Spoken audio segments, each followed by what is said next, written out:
हॉटेलसारखी सुगंधी आणि tasty biryani, veg दम बिर्याणी जर बघायची असेल, बनवायची असेल तर ही रेसिपी शेवटपर्यंत बघा.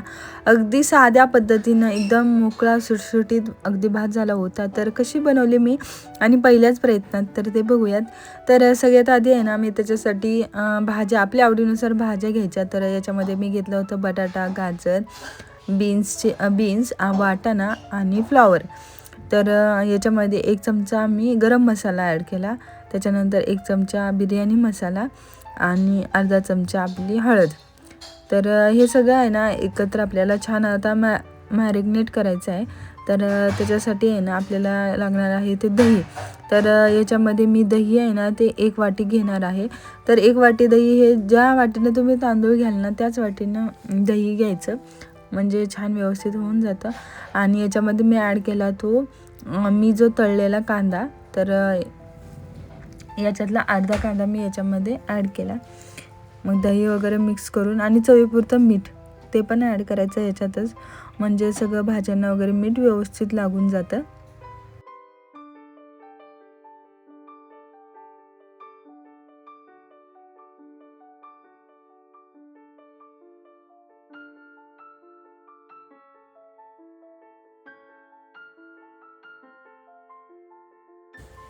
तर सगळ्यात आधी त्याच्यासाठी 4-5 मध्यम आकाराचे मी कांदे एकदम बारीक कट करून घेतले. तर अशा पद्धतीनं उभे काप करून घ्यायचे कांद्याचे आणि ते तळून घ्यायचा कांदा. तर तळून घेताना कांदा थोड्या प्रमाणात घ्यायचा आणि तो कुरकुरीत झाला पाहिजे.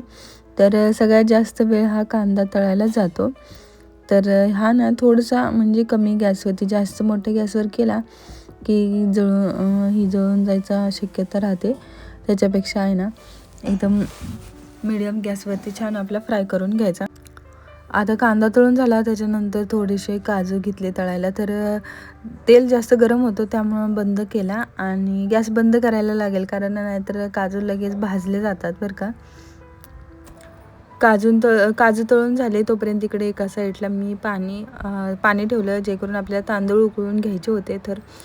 तर त्याच्यामध्ये आहे ना 2 स्टार फुलं, तमालपत्र, 2 मिरे आणि 2 छोट्या लवंग असं एवढं टाकलं आणि आपली वेलची. तर हे सगळं टाकायचं आणि थोडंसं तूप त्याच्यात ॲड करायचं. आणि तूप टाकलं की नंतर आपल्याला मीठ देखील चवीनुसार टाकायचं आहे. मीठ टाकलं तर सगळं व्यवस्थित लागून जातं. आणि हे पाणी आहे ना ते चांगलं उकळायला ठेवायचं बरं का. चांगले ज्यावेळेला उकळेल ना, तर इथं माझं पाणी उकळून गेलं होतं आणि त्याच्यानंतर मी हे तांदूळ टाकले. तर तांदूळ आहे ते मी अर्धा तास भिजत ठेवलेलं होतं आणि मी 2 वाट्या 2.5 वाट्या घेतलं होतं. तर तुम्ही तांदळाचं प्रमाण हे तुमच्या आवडीनुसार कमी जास्त म्हणजे घेऊ शकता. जर तुम्हाला 1 किलोचं घ्यायचं असेल तर 1 किलो, अर्धा किलो. तर माझी ही जवळपास म्हणजे सगळी मिळून 1 किलोच्या जवळपास झाली होती बिर्याणी. तांदूळ सगळं टाकलं की सगळं तांदूळ आधी हलवून घ्यायचं सगळं, कारण मीठ वगैरे सगळं व्यवस्थित लागून जातं, नाहीतर मीठ एका साईडला राहून जायचं. तर इकडं फक्त किती जास्त वेळ नाही आहे, फक्त तुम्हाला 5 मिनिट फक्त हे चांगलं पाण्यातून उकळून घ्यायचं आहे. आणि त्याच्यानंतर हे बघा लगेच तांदूळ भिजवून घेतलेला होता, त्यामुळं आहे ना मी याचं सगळं पाणी त्याच्यातून काढून लगेच भात साईडला काढून घेतला. आणि हा लगेच शिजून जातो आहे, म्हणजे आपल्याला जास्त पण शिजवायचं नाही आहे. आणि त्याच्यानंतर मी घेतली ती फोडणी टाकायला. तर या पातेलं मला मोठं घ्यावं लागलं, कढईमध्ये झालीच नाही. तर याच्यात पहिला जिरं भाजून घेतलं आणि त्याच्यानंतर थोडंसं आलं लसूणची पेस्ट घेतल्यानंतर आपण जे हे केलं होतं सगळ्या भाज्यांना तर या सगळ्या भाज्यांना आता दही हे सगळं मसाला एकत्र मस्त झाला, तर तो त्याच्यात ॲड करून घ्यायचा. आणि हे जर एक मिनिट आहे ना चांगलं सगळं आहे ना तेल वगैरे व्यवस्थित लावून घ्यायचं. जर तुम्हाला याच्यात थोडं अजून जरा तिखट वगैरे ॲड करायचं असेल तर ॲड करायचं. आणि ह्या शिजवून घ्यायच्या भाज्या मस्त अशा शिजवून घेतल्या. आणि शिजवून घेतल्यानंतर मग त्या भाज्यांवरती आहे ना हे आता असा भाताचा लेयर देऊन घ्यायचा. तर सगळा भाताचा लेयर दिला की मग त्याच्यामध्ये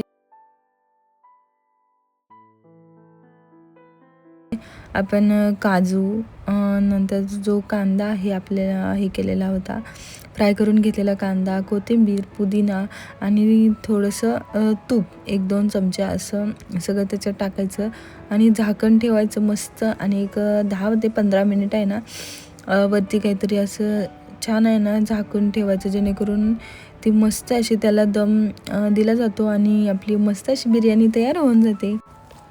15 मिनिट फक्त मंद आचेवर ठेवून द्यायचं आणि बाकी नंतर ओपन केलं की अशा पद्धतीनं मोकळा भात तयार झाला आणि मस्त बिर्याणी तयार झाली. कशी वाटली कमेंट करून सांगा. बाय.